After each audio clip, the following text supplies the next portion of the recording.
अयोध्या का राजा दशरथ शादी होने के कई साल बाद भी बच्चों का ना होना देख बहुत दुखी होते थे। उनको उत्तराधिकारी ना होने की चिंता बहुत थी।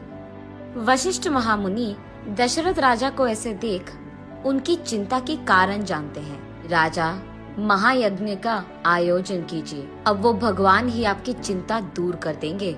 ये कहकर अगले ही दिन दशरथ राजा और वशिष्ठ मुनि मिलकर महायज्ञ का शुरुआत करते हैं। यज्ञ के दौरान एक शक्तिशाली आदमी प्रसाद लेकर उस यज्ञ की आग से बाहर आता है। इस प्रसाद को अपने 3 बीवियों में बांट दो। ये कहकर प्रसाद को दशरथ राजा के हाथ में देते हैं। कुछ ही दिनों में कौशल्या को राम, कुछ और दिन बाद सुमित्रा को लक्ष्मण और कुछ और दिन गुजरने के बाद कैकेयी को भरत और शत्रुघ्न जन्मते हैं। कुछ ही सालों में विद्याभ्यास करने के लिए दशरथ राजा उनके बच्चों को वशिष्ठ मुनि के आश्रम भेजते हैं। उनके पढ़ाई के दौरान एक हादसा ऐसे हुआ था कि एक महायज्ञ को एक राक्षस रोकने की बहुत कोशिश कर रहा था।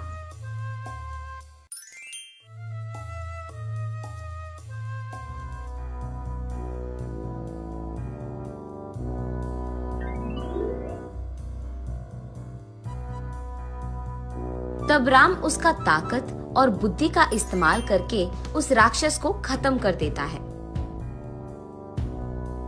और यज्ञ के बीच कोई आपत्ति नहीं आने देता है।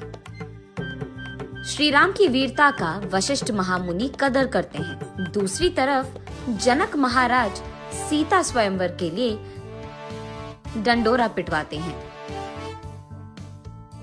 ये जानकर राम के जन्मदिन के शुभ संदर्भ पे राम लक्ष्मण दोनों को सीता स्वयंवर ले जाते हैं। अत्यंत सुंदर सीता के लिए दूर दूर से राजाएं हाजिर होते हैं।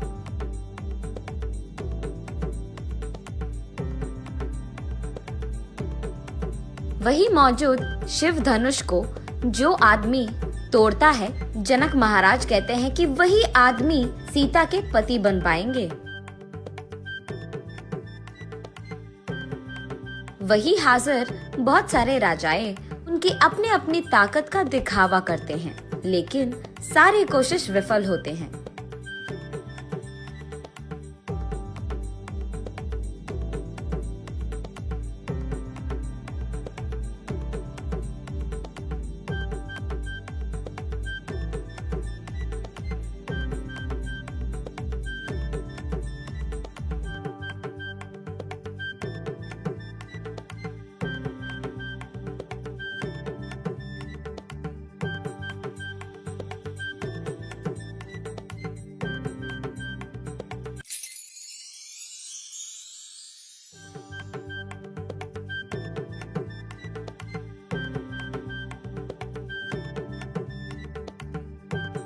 तब वशिष्ठ महामुनि के आदेश के अनुसार राम उस शिव धनुष को एक बड़ी ध्वनि से तोड़ देते हैं।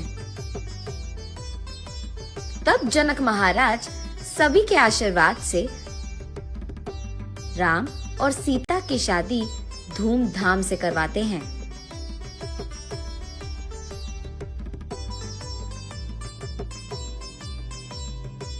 उसके बाद वो दोनों उनके घर अयोध्या पहुंचते हैं।